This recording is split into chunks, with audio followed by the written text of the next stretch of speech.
नमस्कार, राधे राधे। कैसे हैं आप सभी लोग। उम्मीद करता हूं बिहारी जी की कृपा से सब लोग बहुत अच्छे होंगे। आज मैं इस वीडियो के माध्यम से जो चर्चा लेकर के आया हुआ हूं, सोशल मीडिया पर चलने वाला विवाद पूज्य प्रेमानंद जी महाराज और पूज्य अनिरुद्धाचार्य जी महाराज के द्वारा दिया गया एक बयान, जिसमें वो कह रहे हैं कि आजकल की जो बेटे और बेटियां हैं ये विवाह से पूर्व ही एक दूसरे के साथ में संबंध बना लेते हैं और विवाह होने के बाद भी अधिक समय तक विवाह नहीं चल रहे हैं। तो मैं अनिरुद्धाचार्य जी और पूज्य प्रेमानंद जी महाराज ने जो ये बयान दिया है बेटियों को लेकर के समाज में सुधार करने के लिए, आज इनके बयान से समाज में सुधार नहीं बल्कि इन्हीं के खिलाफ कोर्ट में जाकर के कार्रवाई की जा रही है। क्या ये उचित है? मैं आप लोगों को एक बात बता दूं कि इस पृथ्वी पर, इस संसार के लिए शास्त्रों को बनाया गया है। शास्त्रों के द्वारा हम अपनी जीवनचर्या को चलाते हैं, जीवन को चलाते हैं, लेकिन उन्हीं शास्त्रों में कहा गया है कि असंतोष्टा ध्वजानुष्टा संतोष्टा च महीपते। ब्राह्मण अगर असंतोषी हो जाता है तो वो नाशवान हो जाता है। इसलिए ब्राह्मण को कभी भी असंतोषी नहीं होना चाहिए, सदैव उसे संतोष धारण करना चाहिए। ऐसे ही एक राजा व्यक्ति, चाहे वो प्रदेश का राजा हो, चाहे वो देश का राजा हो, चाहे वो अपने घर का राजा हो, उसके लिए बताया गया है कि एक राजा को कभी भी संतोषी नहीं होना चाहिए, बल्कि उसे सदैव कर्म करके कमाते रहना चाहिए। लेकिन इन दोनों के बाद में एक और लाइन जो आती है, सा लज्जा गड़का नित्या ना लज्जा चा कुलांगना। अगर ये दोनों ऐसे नहीं रहते हैं, ब्राह्मण संतोषी नहीं रहता और राजा अगर असंतोषी नहीं होता, तो जैसे सा लज्जा गड़का नित्या ना लज्जा चा कुलांगना, जैसे एक वैश्या स्त्री अगर शर्म करने लग जाए तो उसके पास में कोई नहीं आएगा और एक ना एक दिन उसका नाश हो जाएगा। वैसे ही एक कुलवंती स्त्री, एक अच्छे घर की बेटी, एक अच्छे परिवार की बेटी अगर अपनी शर्म का त्याग करने लगे, अपनी लज्जा का त्याग करने लगे, तो वो नाशवान हो जाएगी।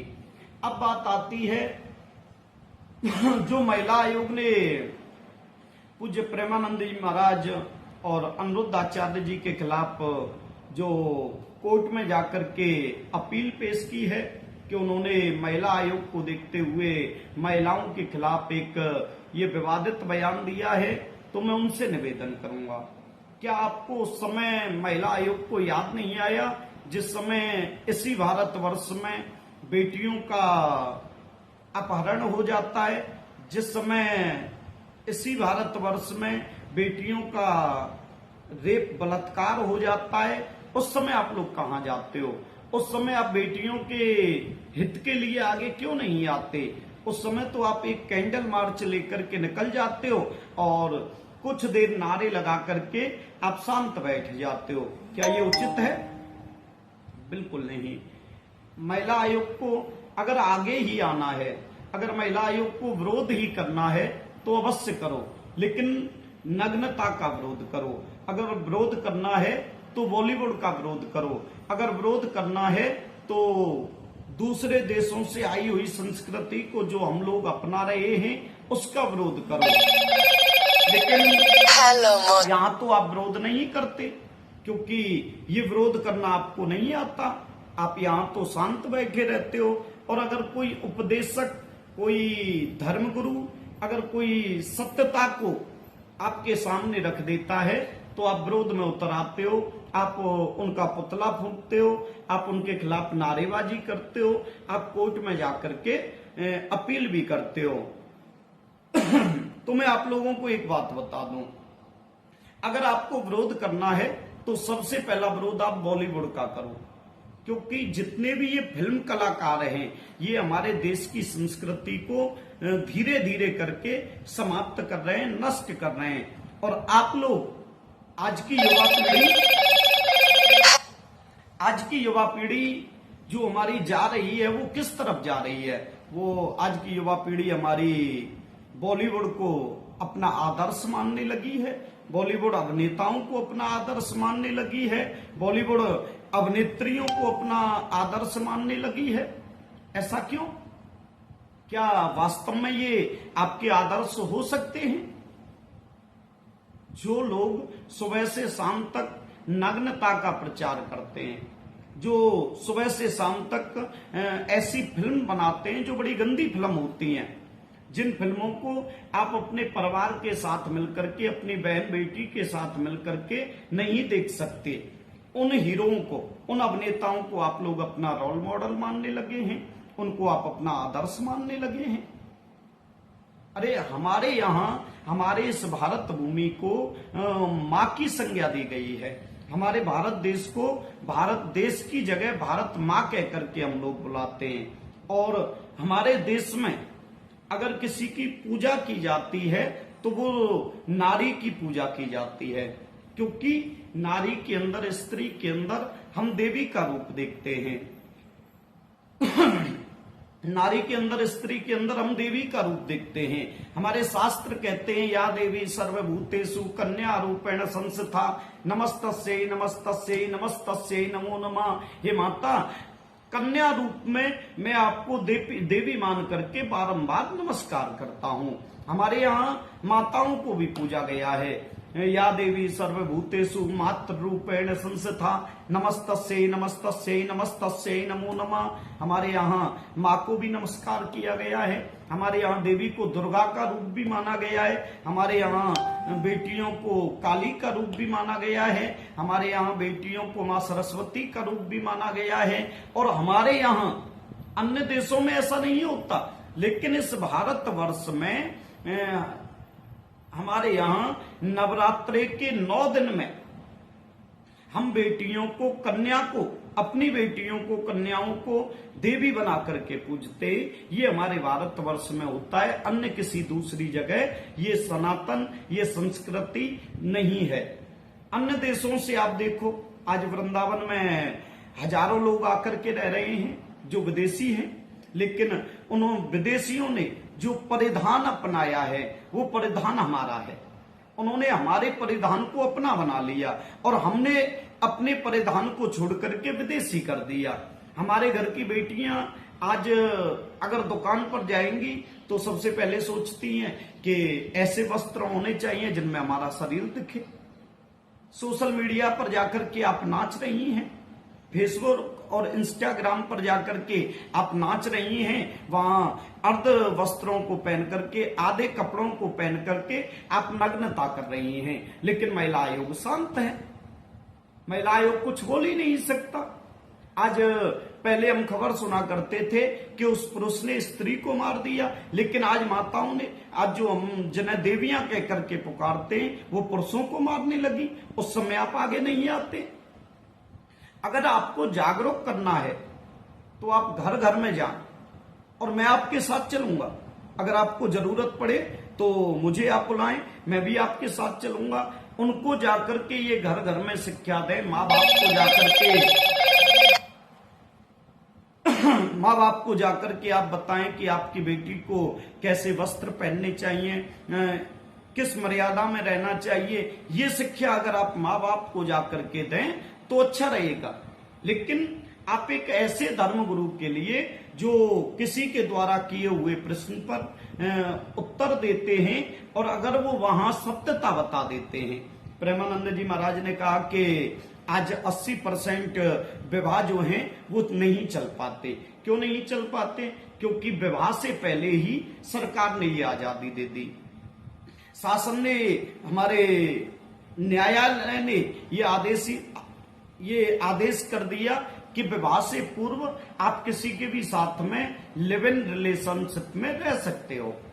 5 महीने, 6 महीने, साल, 2 साल आप किसी के साथ रहे, उस व्यक्ति ने आपका आनंद लिया, आपको अपने साथ रखा, आपको बहकाया, आपको फुसलाया, आपके साथ में साल, 2 साल, 3 साल तक अपनी इच्छाओं को पूरा किया और एक दिन आपको छोड़ दिया।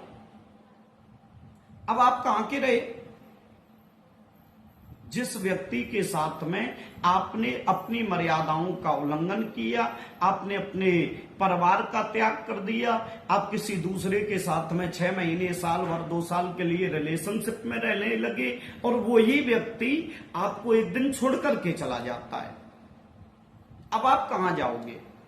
क्या बचा आपके पास? आपका जो भी था, आपकी जो मर्यादाएं थी वो सब तो गई। अब क्या बचा आपके पास? अगर आपका विवाह होगा, आपका पति आपसे आपको मांगेगा, तो क्या आप अपने पति को दे सकते हो स्वयं को?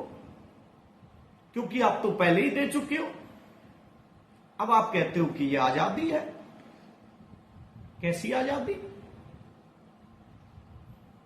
अगर कोई पुरुष के द्वारा ये बात कही जाए कि आप लोग वस्त्र हिसाब से पहनो, तो आप कहते हो कि अपनी नजरों को सुधारो।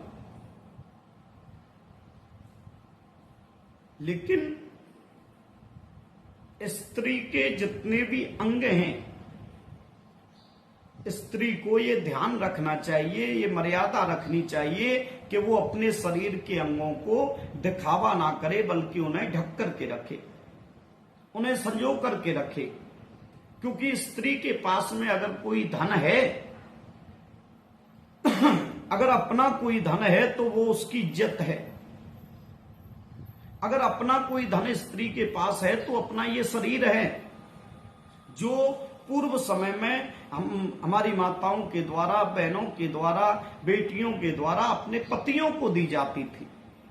लेकिन आज तो वो आपके पास बची नहीं, क्योंकि आप तो पहले ही अपनी अंतर वासनाओं को पूरी करके, अपनी वासनाओं की पूर्ति करने के लिए किसी दूसरे के साथ में रह करके आ रहे हो। हम आपसे कहते हैं कि वस्त्र ठीक पहनो, तो आप कहते हैं नजरें सुधारो, हमें तो आजादी है पहनने की। अरे जब तुम्हें आजादी है पहनने की, तो हमें भी आजादी है देखने की। किसी भी पुरुष को आप देखने से बंद थोड़ी कर सकते हो। इसलिए जरूरत है कि आप स्वयं ऐसा सोचें कि मैं अपनी रक्षा स्वयं करूंगी। अगर आप बात करें कि अनिरुद्धाचार्य जी महाराज का बयान है, 14-15 साल के बाद में जो हमारी बेटियां हैं ये संबंध बनाना प्रारंभ कर देती हैं, बार बार एक को छोड़ करके दूसरे के साथ में संबंध बना लेती हैं, उन्हें ऐसी आदत पड़ जाती है। ये उनका बयान है, तो इसमें गलत क्या है? मेरे बगल में ही संस्कृति यूनिवर्सिटी है, मेरे बगल में ही जीएल बजाज है, मेरे बगल में ही जीएलए है। आप वहां जाकर के देखो, ऐसी बहुत ही कम बेटियां मिलेंगी जिन्होंने विवाह से पहले किसी के साथ में संबंध नहीं बनाया। नहीं तो स्कूल, कॉलेज, यूनिवर्सिटी में जाकर के आप किसी प्रेमी के द्वारा या किसी बॉयफ्रेंड के द्वारा आप संबंध बना लेती हो। लेकिन जब कोई व्यक्ति, कोई धर्म उपदेशक इस बात को कहता है तो आपको बुरा लग जाता है। महिला आयोग आगे आया, महिला आयोग ने आकर के पूज्य प्रेमानंद जी महाराज और अनिरुद्धाचार्य जी के खिलाफ कार्रवाई भी की। लेकिन क्या आप सहमत हैं? मैं तो बिल्कुल भी सहमत नहीं हूं। अरे महिला आयोग को महिला सशक्तिकरण के लिए आगे अगर आना है तो वो घर घर में जाकर के, माँ बाप के सामने जाकर के बेटियों के वस्त्रों के पहनावे को बदलें। जब तक ये विदेशी कल्चर हमारे बीच से दूर नहीं होगा, तब तक हम अपनी संस्कृति को, अपने समाज को सुधार नहीं सकते। महिला आयोग को अगर विरोध करना है तो उन अभिनेताओं का करो उन अभिनेताओं का करो जो बार बार एक गंदी फिल्म बना करके, तैयार करके और समाज के सामने परोस रहे हैं, जहां पूरी फिल्म में नग्नता भरी पड़ी है। उनका विरोध करो। विरोध करना है तो उन अभिनेत्रियों का विरोध करो जिनको आप रोल मॉडल मान रही हैं, जिन्हें आप आदर्श मानती हैं अपना, उनका विरोध करो। जो समाज में गंदगी फैला रहे हैं उनका विरोध करो।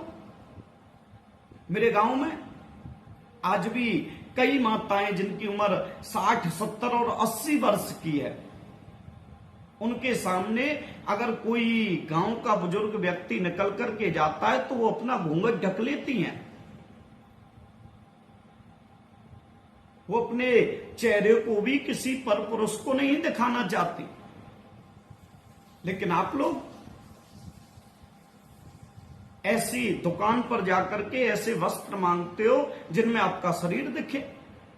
आधे आधे छोटे छोटे कपड़ों को पहन करके आप सोशल मीडिया पर आ जाते हो। आप यहां आकर के को प्रचार करते हो, नग्नता पेश करते हो। सालज्जा गड़का नित्या नालज्जा चा कुलंगना। एक कुलवंता स्त्री के लिए, एक अच्छे परिवार की बेटी के लिए अगर निर्लज्जता हो जाए, मतलब अगर वो अपनी शर्म को छोड़ने लगे, अगर वो बेशर्म हो जाए, तो उसे मुझे कहने में बिल्कुल भी भय नहीं है, डर नहीं है कि ऐसी स्त्री को जो समाज में आकर के नग्नता परोस रही है मैं वैश्या कहूं, मुझे कोई कष्ट नहीं है। मेरी नजर में वैश्याएं वो नहीं हैं जो कोठों पर बैठी हैं, बल्कि मेरी नजर में तो वो वैश्याएं हैं जो घर में रह करके माँ बाप भाई बहनों के साथ रह करके और सोशल मीडिया या अन्य किसी प्लेटफॉर्म पर जाकर के नग्नता परोस रही हैं, छोटे छोटे कपड़े पहन रही हैं। क्या असर पड़ेगा इससे समाज पर? इसलिए मेरा आपसे करबद्ध निवेदन है, हाथ जोड़ करके निवेदन है, महिला आयोग से विशेष कर निवेदन है कि महिला आयोग आगे आए और समाज को सुधारने का काम करे, ना कि कुरीतियों को बढ़ावा दे। आजादी के नाम पर नग्नता मत परोसो। आजादी के नाम पर किसी के साथ में, किसी के जीवन के साथ में खिलवाड़ मत करो। आजादी के नाम पर अपनी शर्म को मत छोड़ो। आजादी के नाम पर अपनी इज्जत को किसी दूसरों को मत दो। ये आजादी नहीं है। अरे हमारे यहाँ एक बेटी को संभोग करने से पहले उसका विवाह किया जाता है, विवाह संस्कार कराया जाता है, पंडित जी के द्वारा हवन इत्यादि करके वचन भरवा करके जब उस बेटी को ये आजादी दी जाती है कि तुम इस पुरुष के साथ में जाकर के संभोग कर सकते हो। ऐसा क्यों नहीं करते? आज आप विवाह से पूर्व ही जितने कुकर्म कर रहे हो, चाहे बेटे हैं या बेटियां, ये कुकर्म आपके लिए, आपके माँ बाप के लिए, आपके परिवार के लिए सम्मान नहीं है। इनसे आपके माँ बाप का अपमान होता है, इससे आपके परिवार का अपमान होता है, इससे आपके समाज का अपमान होता है। क्योंकि समाज में रह करके आप नग्नता परोस रहे हो, समाज में रह करके आप कुरीति चला रहे हो। अरे विदेश से आकर के आज हमारे परिधान को श्रेष्ठ मान करके कुछ विदेशी महिलाएं, कुछ विदेशी पुरुष धोती कुर्ते पहन रहे हैं, साड़ी और सूट इत्यादि पहन रहे हैं, लेकिन हमने इन जीन्स के चक्कर में अपनी जीन्स बिगाड़ दी है। अगर अपनी जीन्स को संभालना है तो तुम्हें जीन्स को छोड़ना पड़ेगा। जब तक आप जीन्स नहीं छोड़ोगे, जब तक आप टॉप नहीं छोड़ोगे, जब तक आप बिकनी नहीं छोड़ोगे, तब तक आप समाज में सुधार नहीं कर सकते। और कलयुग है, क्योंकि समाज में नग्नता को कलयुग में प्रेम भी किया जाता है। और मैं तो ये कहूंगा, जो बेटी आधे कपड़े पहनती है, जो चौराहों पर जाकर के हंसती और रील बनाती है, ऐसी जो बेटियां हैं, एक परिवार के लिए ऐसी बेटियां किसी वेश्या से कम नहीं है। ऐसे घर में मैं वैश्यालय ही समझता हूं। इसलिए माँ बाप से भी विनती है कि आप अपने बच्चों पर ध्यान दें, उनके संस्कारों पर ध्यान दें, उनके पहनावे पर ध्यान दें, उनकी भाषा शैली पर ध्यान दें। आप ये ध्यान रखें वो कहाँ जा रहे हैं, आप ये ध्यान रखें वो कब आ रहे हैं, आप ये ध्यान रखें कि उनके पास क्या है। बाकी राधे राधे, बाकी बिहारी लाल की जय, राधा रानी की जय। समाज को बना करके रखें, एकत्रित रहें। राधा रानी की जय।